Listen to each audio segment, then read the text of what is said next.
दोस्तों, बबली नाम की एक लड़की एक छोटे से गांव में रहती थी, जिसकी उम्र 18 साल थी। वह बहुत ही खूबसूरत और चंचल स्वभाव की थी। उसकी 17 साल की एक छोटी बहन भी थी।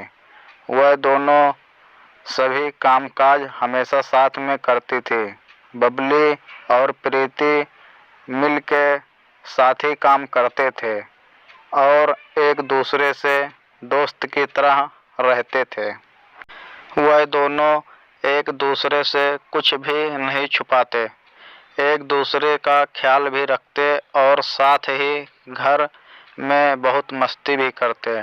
ज़्यादातर समय एक दूसरे के साथ ही रहते थे, लेकिन फिर अचानक उन दोनों के रिश्तों में दरार आने लगी और फिर एक दूसरे से उलझने लगे, क्योंकि उसके गांव में अनिल नाम का एक लड़का था जो बहुत ही हैंडसम था, जिसे दोनों बहन प्यार करती थी। अब देखना यह था कि अनिल दोनों बहनों में से मिलेगी किसको, लेकिन अनिल भी बहुत ही तेज लड़का था। वह भी दोनों को ही देखता था। एक दिन बबली और प्रीति रात को अनिल के बारे में बात कर रहे थे। प्रीति, अनिल को कल मैं प्रपोज करूँगी, चाहे कुछ भी हो जाए। कल तो मैं करके ही रहूँगी। यह सुनकर बबली थोड़ा चुप से हो गई और सोचने लगी कि मेरी छोटी बहन अगर अनिल को प्रपोज करेगी तो क्या पता अनिल प्रीति का प्रपोजल एक्सेप्ट कर ले। मुझे कुछ तो करना होगा। मॉर्निंग में बबली खेत पर टहलने को जा रही थी। फिर वहीं रास्ते में अनिल भी मिल गया। बबली ने उसे देखकर बहुत खुश हो गई। उसने सोचा कि शायद अनिल को फंसाने का अच्छा मौका है, लेकिन इससे पहले अनिल और बबली के बीच कोई बातचीत नहीं थी। फिर बबली सोची और आइडिया लगाया और तुरंत ड्रामा किया।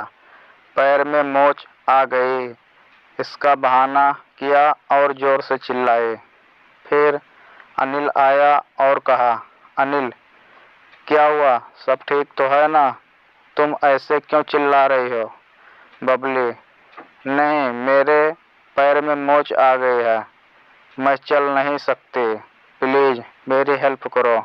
फिर अनिल ने बबली को उठाया और एक शांत जगह पर बैठा दिया।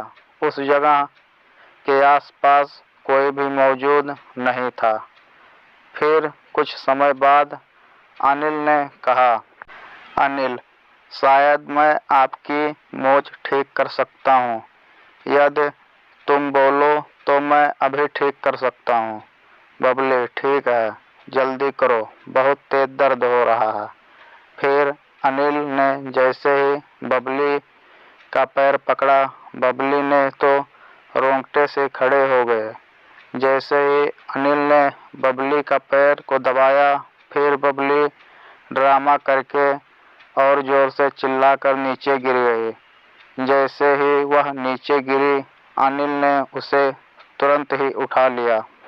फिर क्या था, अनिल बबली को देखकर रोमांटिक सा हो गया और देखते ही जा रहा था। बबली भी अनिल को देखते ही जा रही थी। दोनों आंखों में आंखें डालकर एक दूसरे को देख रहे थे। बबली ने अपनी आंखें बंद कर ली, यह सोचकर कि अनिल उसे किस करेगा, और यही हुआ। अनिल ने बबली को किस कर लिया और बबली का पूरा ड्रामा सक्सेसफुल हो गया। फिर अनिल बबली के साथ उस शांत जगह पर प्यार की डुबकी लगाई और बहुत ही सारा प्यार भरा रोमांटिक सीन भी हुआ। दोनों के बीच बहुत ही प्यार किया। फिर अनिल को प्रीति ने अपना नंबर दिया और खुश होते हुए अपने घर आ गए। रात में बबली और प्रीति बात कर रही थी। बबली, क्या तुमने अनिल को प्रपोज किया? प्रीति, हाँ, मैंने उसे प्रपोज कर दिया। बबली अपने मन में सोचने लगे, अनिल ने तो मना कर दिया होगा क्योंकि अब वह मेरा हो गया।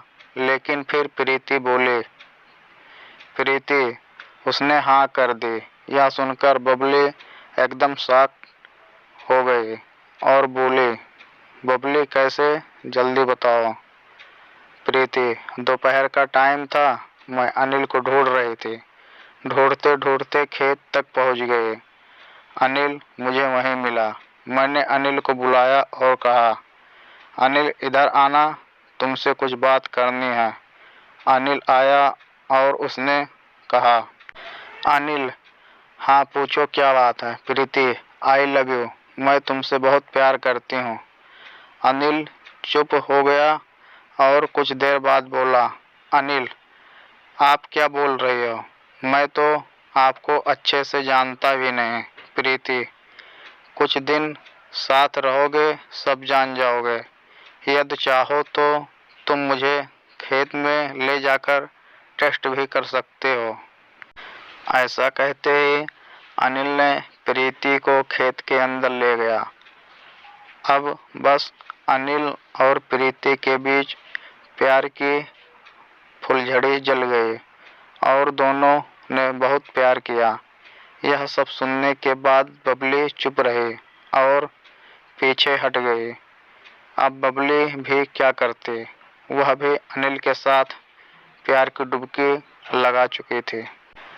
इसके बावजूद बबली अनिल से प्यार करती रही, उससे बातें करती थी और हर हफ्ते मिलने जाती थी क्योंकि जो होना था वह हो चुका था और जो हो चुका था अब जब तक चल रहा है चलने दो, बस जो होगा देखा जाएगा।